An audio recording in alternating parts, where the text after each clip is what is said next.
my plant corner. I'm Erica, for those of you who are new here.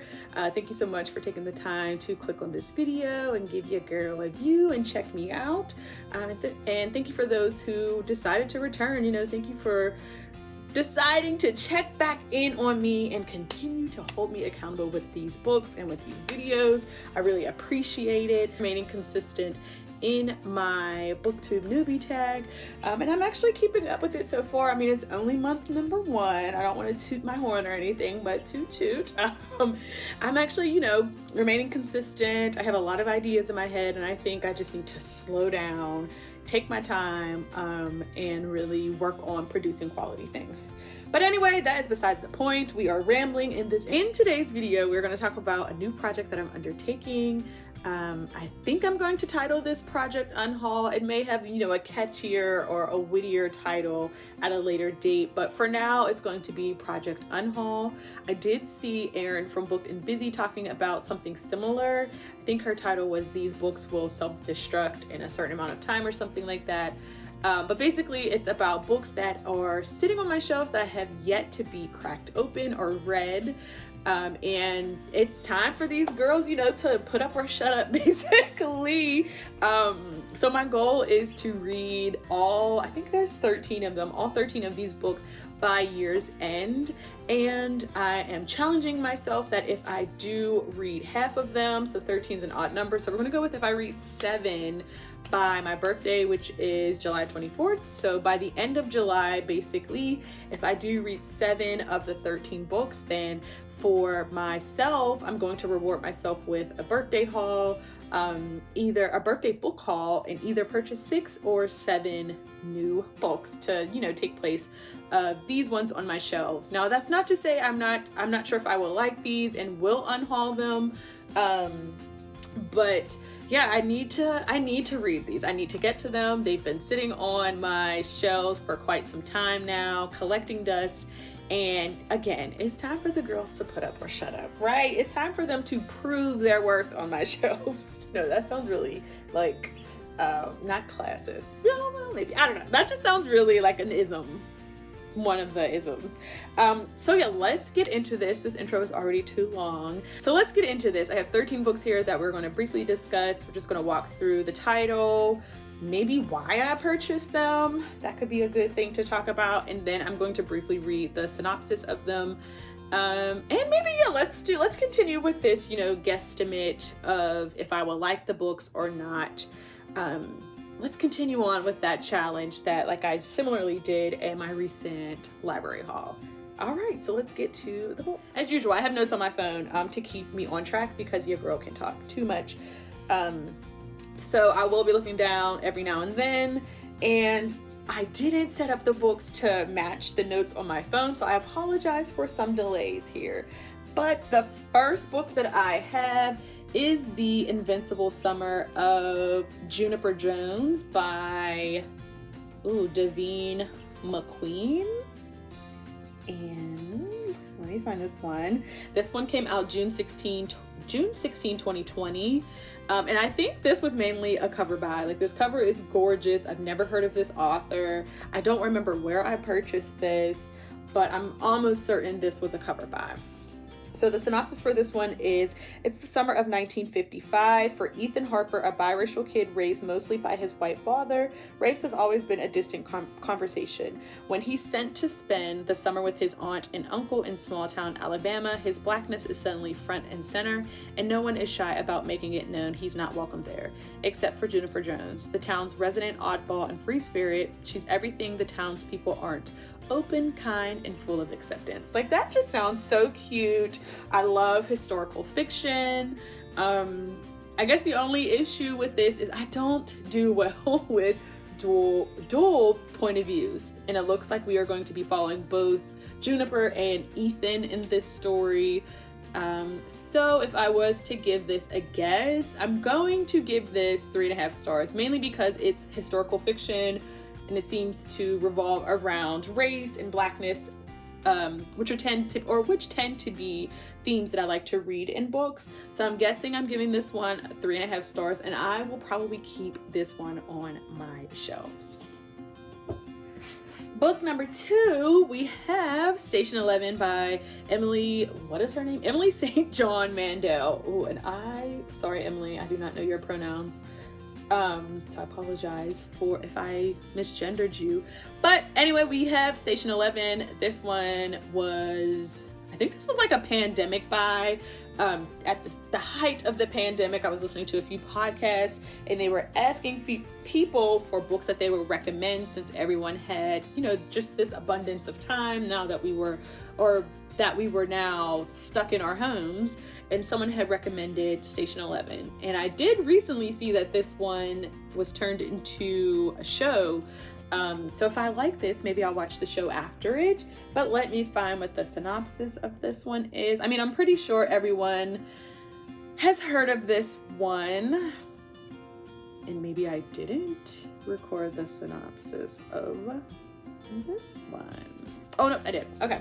So this one came out September 9th, 2014. So this was this is a backlist book, but it hasn't really been on my shelves for that long. This one says, set in the days of civilization's collapse, Station 11 tells the story of a Hollywood star, his would-be savior, and a nomadic group of actors roaming the scattered outposts of the Great Lakes region, risking everything for art and humanity. I don't know. I think since I've heard such praise for this book, I think I have high expectations for it, and I'm guessing I'm going to give it a 4. I'm going to give it 4 stars. I don't know. I really don't. I guess I'm like hot and cold with dystopian books, I guess is what we will call this one. So we will see what I end up giving this, but I think I will keep this on my shelves if I do end up liking it. I know Emily has a new a book coming out this year, I believe. I'll put it here if I'm correct. If not, I'm incorrect. So hopefully if I do enjoy this, I can continue with reading their writing, as well as, oh yeah, there's another, I don't know if this is new or old. I don't know. There's another book by Emily. So, I have a bunch of books. Yeah, this is an older one. I have a bunch of books that I could potentially add to my backlist TBR from Emily if I do enjoy this one. So, yep, 4 stars, and I will keep it on my shelves if I enjoy it. And I think, what is that, 2 we said we will keep? All right, so this next one, I'm pretty sure I probably will, I'm not going to like. I don't know. The Secret History by Donna Tartt, right? Donna Tartt, which I believe is like the OG in dark academia. I do not know how I'm going to feel about this book. I usually do not read books over 400 pages, and this one has 559, so just at 560. But let's read what this one is about. Again, this is another book that I tend to see talked about across BookTube. So I don't know, maybe the hot and cold response that I've seen this have, or I've seen this receive, could play like a huge part in me liking this. But yeah, I think, actually, let me read the synopsis before I make my prediction. This one was released April 13th, 2004, and it says, under the influence of their charismatic classics professor, a group of clever, eccentric misfits at an elite New England college discover a way of thinking and living that is a world away from the humdrum existence of their contemporaries. But when they go beyond the boundaries of normal morality, they slip gradually from obsession to corruption and betrayal, and at last, inexorably into evil. Oh, that's a word I need to add that to my list of words to Google. But yeah, from that, it sounds like this is like a great book about friends turning to enemies and maybe like trying to be the best student. But I've seen this have hot and cold praises, so I'm not sure if I'm going to like it. I mean, I could be 100% wrong and end up really enjoying this book. But yeah, so I think I'm going to give this 3 stars, and that is only because I really like thrillers. So, and this seems like this has like some thriller aspects to it, and I do tend to like dark academia books as well. So I think I'm gonna give this 3 stars, and if I do enjoy this, I'm keeping this on my shelves. Actually, no, I'm going to do this. If I give this 3.5 or higher stars, I'm keeping on my shelves. If it's a 3 or below, it's getting tossed. So Donna, sorry, let me stop. Okay, the next book we have is We Cast a Shadow by Maurice Carlos Ruffin. Now this one was definitely let me find this title. This one was definitely a cover by, and I believe I got this from Book Outlet when I had first discovered it at the height of the pandemic again. So I think this was just one I seen on there that was reasonably priced, and then the cover just drew me in with like the apple, and then it's almost like a 3D cover. But let's read what the synopsis is. Oh, and this one came out January 19th, 2019. So majority of these are backlist books, obviously. I'm pretty sure the majority of these are backlist books. It says, a bold, provocative debut for fans of Get Out and Paul Beatty's The Sellout, about a father who would do anything to protect his son, even if it means turning him white. How far would you go to protect your child?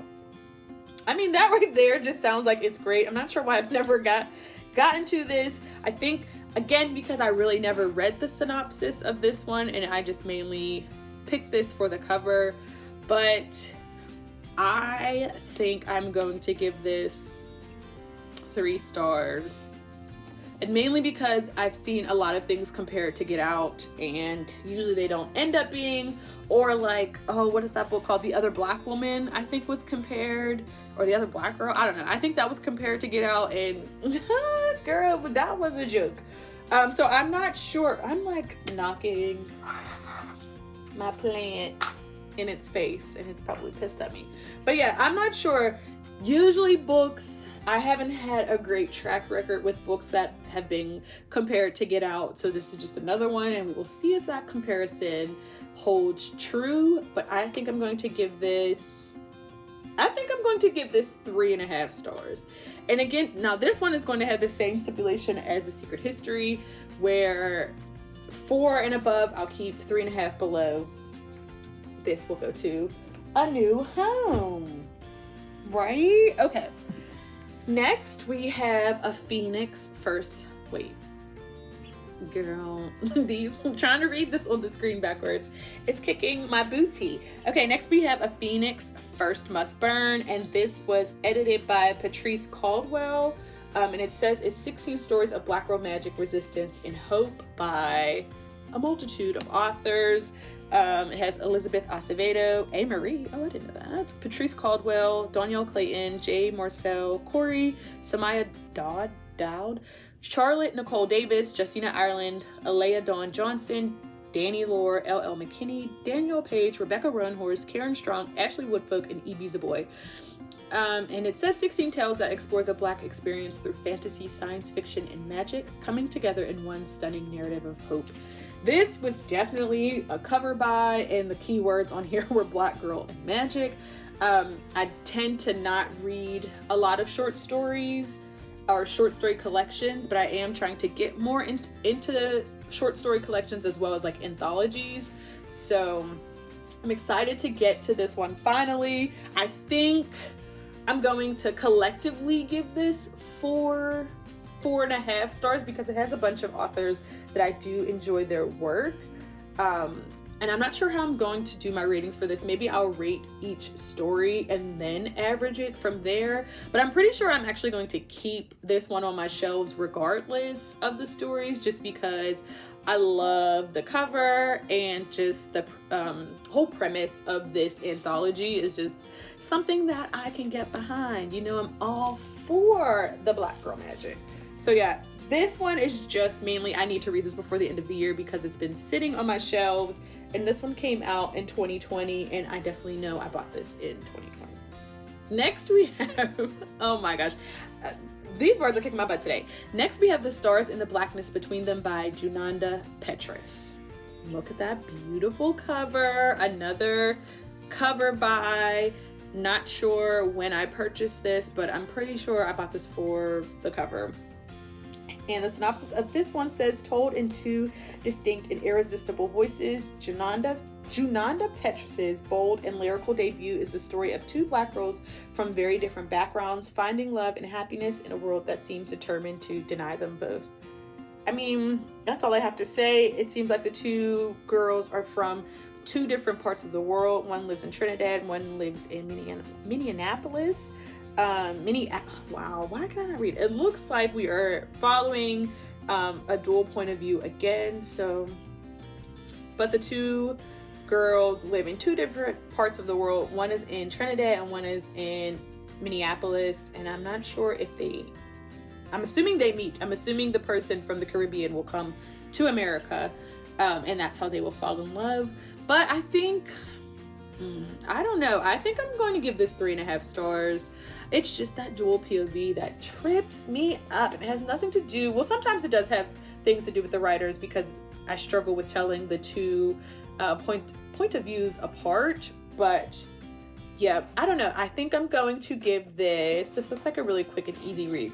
I think I'm going to give this 3.5 stars, and I have to give this one 4 stars to keep on my shelves. It is a beautiful cover, but if I don't connect with the story, then yeah, I'm just going to give this one away. So if I give this 4 stars or higher, I will keep 3.5, or basically 3.5, and anything below that, it will be paused. Next we have Watch Us Rise by Renee Watson and Ellen Hagen. This one came out February 12th, 2019, and it is a book written by 2 authors.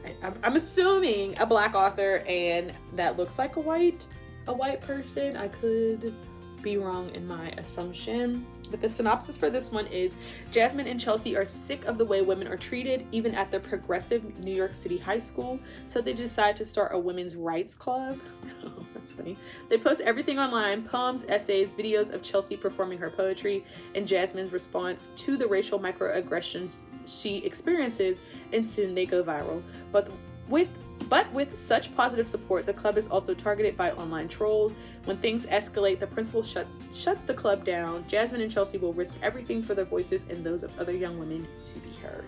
So yeah, that sounds pretty cute. I'm assuming this is YA. And I like to read books about like social media and how social media impacts like our lives. Oh, so maybe I do have The Rumor Game by Danielle Clayton over there. So maybe I'll do a reading vlog around books that talk about like social media and the impact of social media like on our lives. For this one, I don't know. Again, I do enjoy books with social media, but I think of the couple that I've read, I've only given maybe like one book a 5-star, and that might have been this one. Yeah, that might have been one of the good ones. I mean, this has a little bit of social media in it, but yeah, I tend to not do really well with books with social media. So I think I'm going to just enjoy this. So my guesstimate for this one is 3 stars. I think I'm just going to genuinely enjoy this one, mainly because I don't know, I do like books with social media, but the ones that I've read haven't really executed them well, and I've just been okay with them. So yeah, I'm guessing I'm gonna give this one 3 stars. Definitely do a reading vlog with this one and The Rumor Game, and make my determination from there. But I think, so for this one, I'm guessing if I don't give this one 4 stars or more, I'm just going to get rid of it, just because it's just like about things that I think I just want to read and then return. Like, it's nothing that I ultimately want to keep on my shelves. Now, unless the story like knocks me off my feet, then I will keep it, but I'm more than likely probably going to unhaul. Next, we have the 5th season by N.K. Jemisin, which I'm pretty sure everyone knows about. I tend to often see this discussed on BookTube. It is book number 1 in the Broken Earth trilogy, I believe. Yeah, I'm pretty sure the trilogy, because I have the 3rd book. Yeah, so I'm assuming it's a trilogy. I don't have the 2nd. That's really weird. So yeah, the 5th season by N.K. Jemisin. This one says 3 terrible things happen in a single day. Essen, a woman living an ordinary life in a small town, comes home to find that her husband has brutally murdered their son. Wow. And kidnapped their daughter.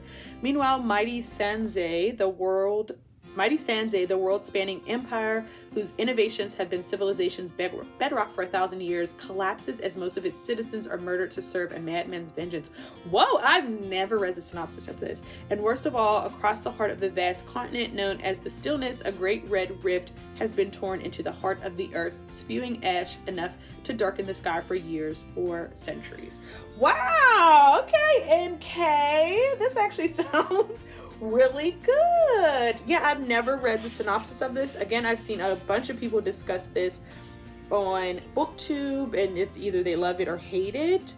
So yeah, I'm going to give this one a try. I do have book 3 on my shelves. I don't have book 2, which I don't know what happened there, but I'm hoping that I will enjoy this so I can continue with the series. Yeah, so I can continue with the series and see if I enjoy it. So this one, I guess it's going to have a different stipulation. Yeah, I think it's going to have a different stipulation because I have book 3 on my shelves. So in order for me to get rid of these, I don't know if I want to read the whole series first and then get rid of it. Yeah, maybe I'll do that. Maybe I will read the whole series. Just imagine this is book 2 here. Maybe I'll read the whole series first and decide if I'm going to let these remain on my shelves or not. But at least for book number 1, this just sounds amazing, and I think I'm really going to enjoy this. I don't like fantasy a lot. No, I don't want to say I don't like. I tend to not read a lot of fantasy books, but I'm trying to introduce more and more of it into my reading selection. But yeah, just from reading that synopsis, I think I'm actually going to enjoy this. So I think I'm going to give this a 4 or 4.5 stars. And then after I read this one, I will purchase book number 2. Actually, I'm going to get book number 2 from the library. I'm going to get book number 2 from the library and continue on with the series. And then if I enjoy the series, I will keep it. If I don't, these will get off of my shelves.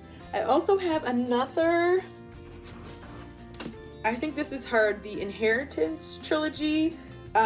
So I guess I have 14 books, I should say, in this thing. And there's actual dust on it. That's how long I've had this. So this is book number 1 in the Inheritance trilogy by, again, N.K. Jemisin. And this says, Yandar is an outcast from the barbarian north, but when her mother dies under mysterious circumstances, she is summoned to the majestic city of Sky. There, to her shock, Yen is named an heiress to the king, but the throne of the 100,000 kingdoms is not easily won, and Yen is thrust into a vicious power struggle. Ooh, I like political intrigue, so I will add this one to the list, as well as, you know, maybe we'll just do an N.K. Jemisin vlog of me reading these first books in this series, and then my final N.K. Jemisin book. So maybe I will do a vlog. But for this one, I think I'm going to give this, because I love political intrigue. I'm a poli-sci nerd. That was originally, or I switched my major to that after I switched from biochem. So I love all things politics. So I think for this, I'm going to give this 4 stars as well. And then finally, the last N.K. Jemisin book that I know I bought based off of this cover, because when I was writing down or rereading the synopsis of this, I was like, what? This is what this is about? I did not know that. But yeah, the last one I have is How Long Till Black Futures Month, and just like, look at that cover. Ugh, gorgeous. You know, cover buys have gotten me in trouble. We will talk about that in my March wrap up, but I hope this one will not get me into trouble. This one came out November 27th, 2018, and it says, in these stories, Jemisin sharply examines modern society, infusing magic into the mundane and drawing deft parallels in the fantasy realms of her imagination. Dragons and hateful spirits haunt the flooded city of New Orleans in the aftermath of Hurricane Katrina. In a parallel universe, a utopian society watches our world, trying to learn from our mistakes. A black mother in the Jim Crow South must figure out how to save her daughters from a fae offering impossible promises. And in the Hugo Award-nominated short story, The City Born Great, a young street kid fights to give birth to an old metropolis's soul. Like, that sounds amazing. Again, when I purchased this, I did not know these were short stories, or this was a collection of short stories. So when I was sitting down and preparing for this video, I was like, oh wow, Erica, a cover by of something of a genre that you tend to not read.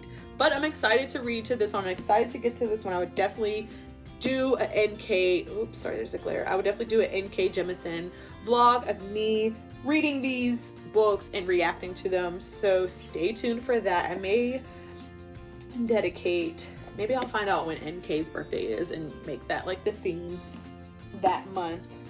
Oh, next up we have The City of Brass by S.A. Chakraborty, which is like a booktube OG. Again, another book that I tend to see a lot of people talking about. It is a chunker, which scares me, but it does talk about like Middle Eastern folklore and mythology, which is something that I'm deeply interested in.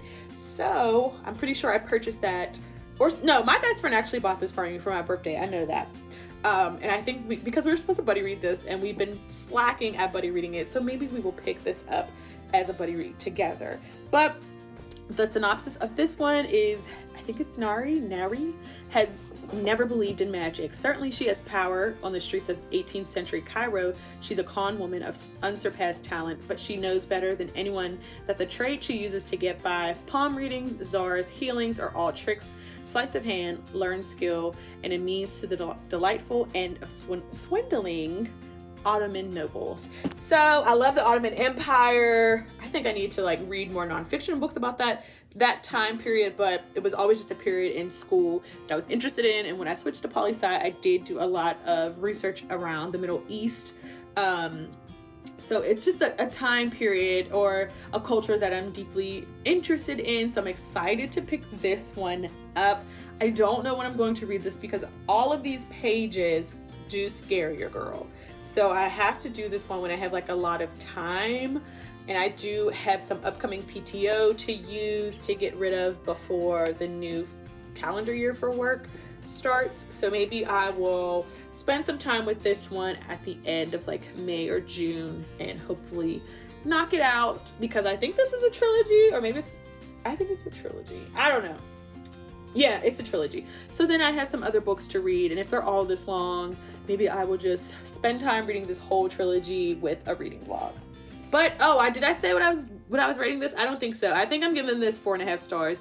It has all the things that I love in it.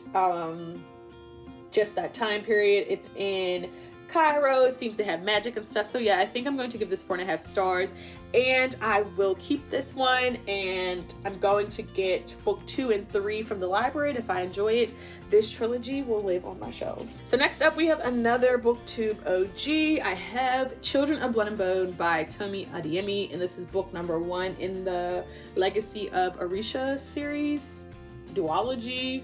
I think it's a duology right now because book number 3 has not been written yet. And the synopsis of this one is Zele Adubola remembers when the soil of Orisha hummed with magic. Burners ignited flames, tiders beckoned waves, and Zele's Reaper mother summoned forth souls. There's more to it, but I'm trying to keep this synopsis kind of short. I want the video to be short. I'm pretty sure everyone has heard of this book because this one came out in 2018, and I don't know, there was a lot of buzz around this. This won a lot of awards. So I did start this book previously and got maybe halfway through it and then just gave up. I think I just put it down and never picked it back up. So I did start this one before, and from what I remember, I really did enjoy the story. So I'm excited to hopefully finish this and get book 2 from the library. If I do enjoy book 2, then I will put book 2 on my shelves. But yeah, I'm just excited. I think I'm going to give this one 3.5 stars. Yep, I'm going to give this one 3.5 stars. And then again, I would check out book number 2 from the library. And if I enjoy book number 2, then I will purchase it and put it on my shelves. Is The Water Dancer by Ta-Nehisi Coates.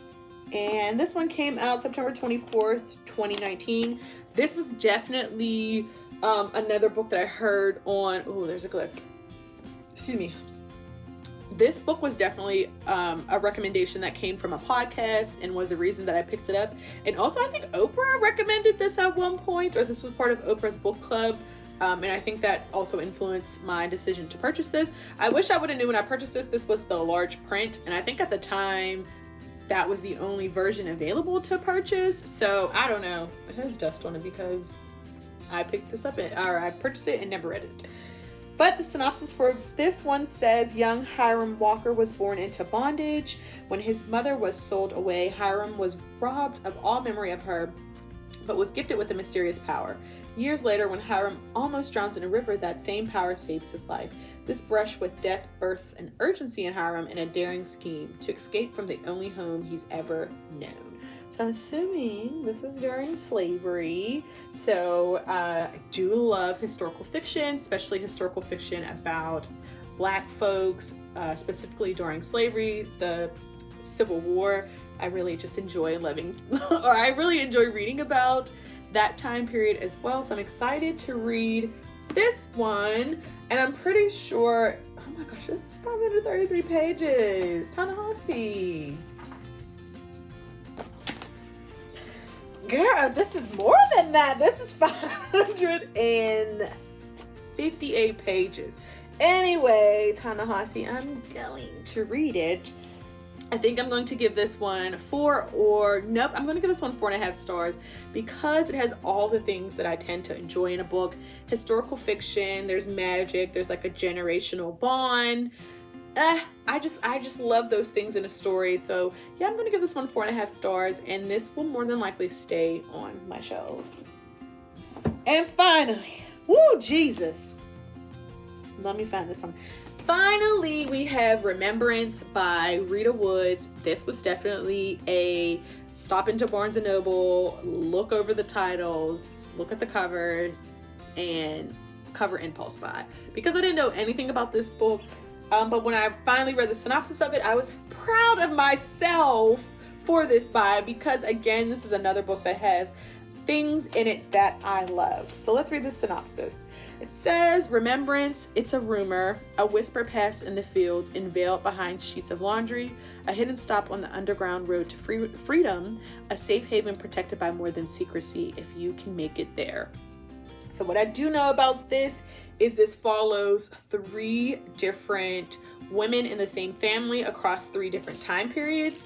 I believe it is Ohio, so present day Ohio, Haiti in 1791, and 1857 New Orleans. So it's the lives of 4 women, not 3. Excuse me. I guess there's 4 women. There must be another woman at some point of the time period, but we're following them across the 3 different.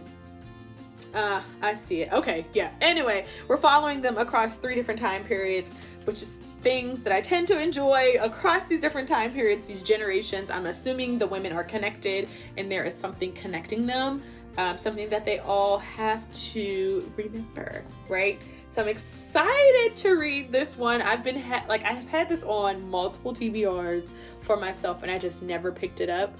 So I really want to get to this. I'm thinking I'm going to give this one 4 stars because I may struggle a little bit now with those point of views, but I think I'm gonna give this one 4 stars. And this is gonna be a tough one. I have to give this 4.5 stars for me to keep it, because I do have a bunch of other generational books that were just like okay to me, and I don't know if I want to keep them on my shelves anymore. So Remembrance may fall into that same vein. But I don't know, maybe I'll do like a generations recommendations video for those of you who may be interested in reading books that, follow multiple generations. And I'm also open to taking any recommendations that tend to have like those similar threads throughout the story. So if you have any generational books to recommend, please leave a comment down below. If you're interested in seeing that type of video, a recommendation video, let me know as well. Let me know that as well. But that is it for today. I do not want to take up any more of you all's time. I just want to thank you all for watching this whenever you are watching this. As always, be sure to like, comment, and subscribe. Let's have a conversation in the comments about books that you are reading. And I will see you all very soon in another video. Now he's running upstairs because we like to call him the Neighborhood Watch. Like, he is the captain, the leader of Neighborhood Watch. Like, that is his role. I need to put the Jeopardy.